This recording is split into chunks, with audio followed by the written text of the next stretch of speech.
Espace TV. Espace TV, le journal de 13 heures.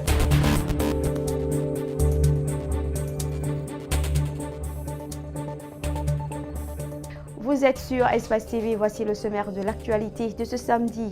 Les enseignants suppléants perçoivent des primes d'encouragement. Ce geste du gouvernement est favorablement accueilli par ces derniers qui se disent déterminés à poursuivre le travail en attendant leur engagement à la fonction publique. Comment se déroule l'opération de paye?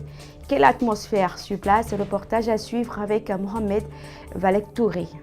Sitting devant l'ambassade des États-Unis du collectif Libéré, le couple Touré, en toile de fond, demandait la libération de Mohamed Touré, fils de l'ancien président Ahmed Sékou Touré.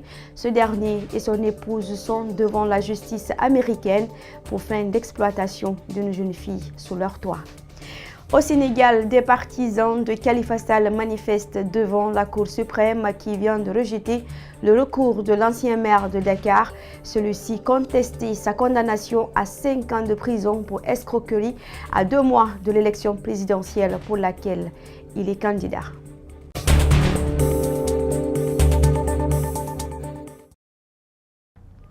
Et voilà, c'était tout pour les titres. Bienvenue dans cette édition. Les opérations de paie de primes d'encouragement des enseignants suppléants ont démarré jeudi à Conakry. De la joie et forcément de la motivation.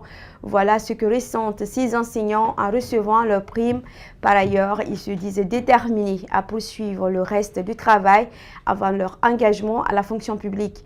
Faut-il le rappeler, ces opérations ont lieu dans les 5 communes de la capitale, Mohamed Valek-Touré et Abdoulaye Kamara.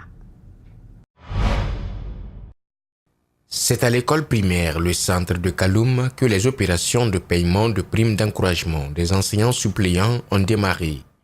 Ces suppléants se disent résolus à respecter les termes du contrat en dépit des critiques qu'ils essuient à longueur de journée. Je suis contractuelle à l'école primaire de Kassa.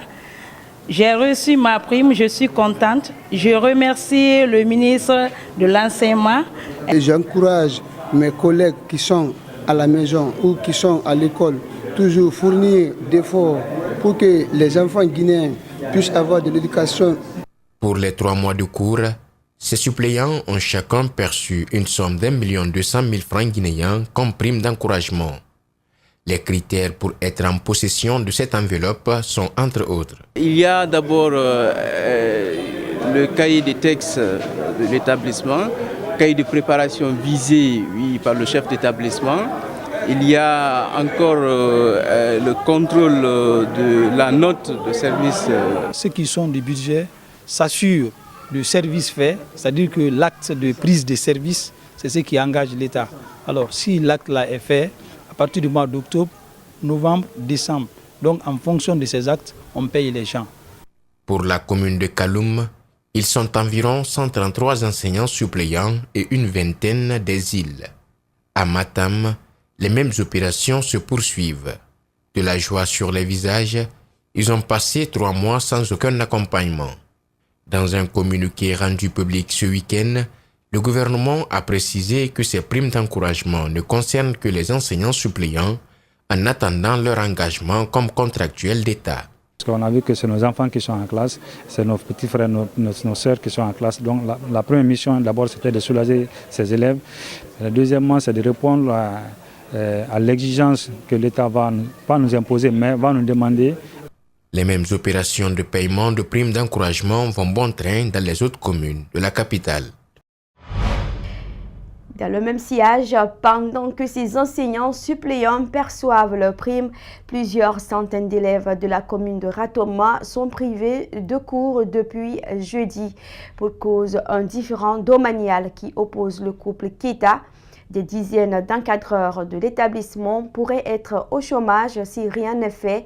Les parents d'élèves désabusés tirent la sonnette d'alarme et sollicitent l'aide des autorités pour un retour rapide de leurs enfants à l'école Ibrahima Djoulde Diallo et Aliouba.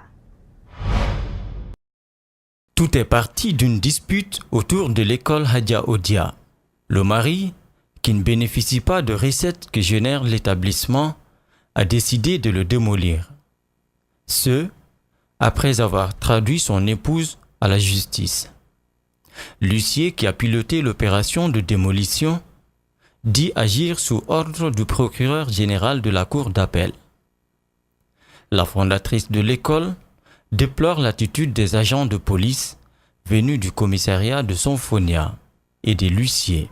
Ils ont fait sortir tous les tableaux, ils les ont mis sur la route là-bas. Et les bureaux étaient fermés, il y avait les dossiers, les dossiers des enfants dedans et tout. Je les ai dit, ne cassez pas les bureaux puisqu'on a des documents dedans.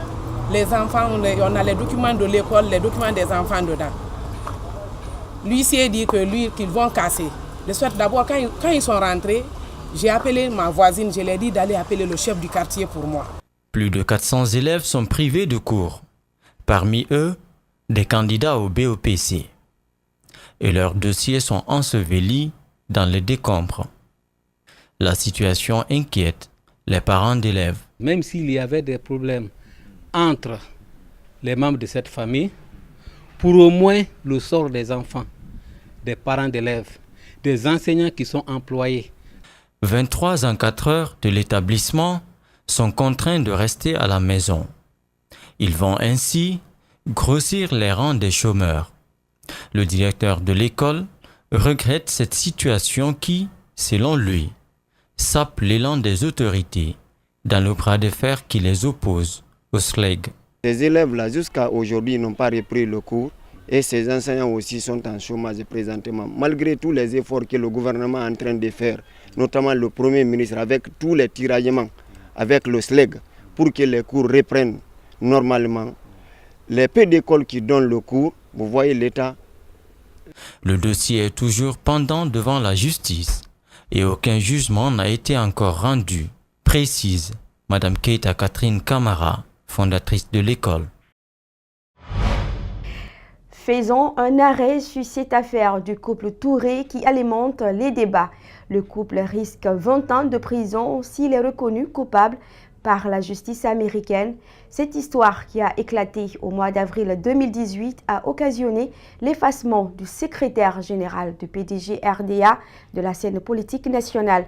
À l'origine de l'interpellation de Mohamed Touré et de sa femme, une affaire de l'exploitation de mineurs qui aurait duré 16 ans. La présumée victime est guinéenne. Elle a aujourd'hui 23 ans. Suivons ce rappel des faits avec Anton Kourouma. Ici, en image, tout à fait à gauche, se trouve Djenab Diallo en compagnie des enfants du couple Touré et de leurs amis aux États-Unis. Sur cette autre image, elle est avec les filles Touré dans un aéroport. C'est cette jeune Guinéenne qui, depuis quelques mois, est au centre des malheurs du fils de l'ancien président guinéen et de son épouse. L'histoire remonte au 26 avril 2018. Mohamed Touré et son épouse Denise Florence Cross ont été formellement accusés et inculpés par la justice américaine. Il est notamment reproché au couple Touré d'avoir fait subir des travaux forcés durant 16 ans à Djenab Diallo qu'ils auraient recueillis chez eux à l'âge de 5 ans. De 2000 à 2016, le couple aurait fait faire à la jeune Diallo tous les travaux domestiques de leur maison sans aucun salaire. La plaignante, il paraît, faisait la préparation de la nourriture, le lavage des habits, l'entretien de la maison, la surveillance et l'éducation des 5 enfants du couple avec lesquels elle avait à peu près le même âge, selon le procureur américain. Elle aurait aussi été victime de maltraitance physique, ce durant 16 ans. De l'année 2000 à son arrivée, jusqu'à sa fuite de la maison des Touré en août 2016, grâce aux voisins, la jeune Guinéenne, dont le passeport avait été confisqué par le couple, n'aurait été ainsi ni scolarisée comme les autres enfants de son âge, ni autorisée à rentrer en contact avec sa famille en Guinée selon la plainte. Le secrétaire général du PDG RDA et son épouse avaient été placés en garde à vue durant plus d'une semaine avant de bénéficier d'une libération provisoire le 30 avril 2018. Les proches de Mohamed Touré et de son épouse refutent toutes ces accusations et parlent de montage et d'acharnement. C'est le cas de Hadja André Touré, la mère de Mohamed, qui dans une interview a déclaré que la jeune fille a été manipulée par des voisins en vue d'arnaquer son fils et le nuire. Le procès devrait reprendre ce mois de janvier et le couple Touré risque 20 ans de réclusion s'il est retenu dans les liens de la culpabilité. La Jeune Chambre internationale JCI a tenu le week-end dernier son assemblée générale introductive au cours de laquelle elle a procédé à l'élection du président de la dite organisation. Cette rencontre a réuni dans un espace hôtelier plusieurs participants venus des organisations locales de la JCI. Ominato Sidibé et Ibrahima Soli Kamara. Cette 5e assemblée générale a connu la passation des charges entre les bureaux sortants et entrants de la Jeune Chambre internationale. En tant qu'institution démocratique, la JCI put aussi valider le plan d'action de la mandature de l'année 2019. Cette assemblée générale introductive est une activité au cours de laquelle le bureau sortant passe la charge au bureau rentrant. Celui-ci procède à la présentation et validation du plan d'action 2019. Ce nouveau mandat s'inscrit dans la pérennisation des acquis. Pour le président sortant, présider cette institution était une source de profit intellectuel. Je suis assuré qu'avec l'équipe qui l'entoure, elle connaîtra un réel succès. Cette collaboration, mes amis, je vous la demande, car la présidente en a besoin dans l'OLM. En tant que président de cette jeune OLM, a été pour moi l'une des plus belles et enrichissantes expériences de ma vie.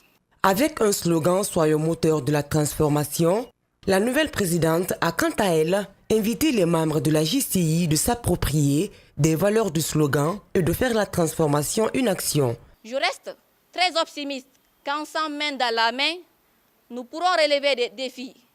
Pour ce faire, j'ai besoin de l'engagement et du sacrifice de tous les membres de la U en particulier, de tous les membres des autres organisations membres de la Jeune Chambre, ainsi que les partenaires. La présidente entrante de la Jeune Chambre internationale a enfin lancé un appel à ses collaborateurs de s'impliquer davantage pour atteindre les objectifs afin de hisser la JCI universitaire Conakry Trésor comme l'organisation de référence en matière de citoyenneté active.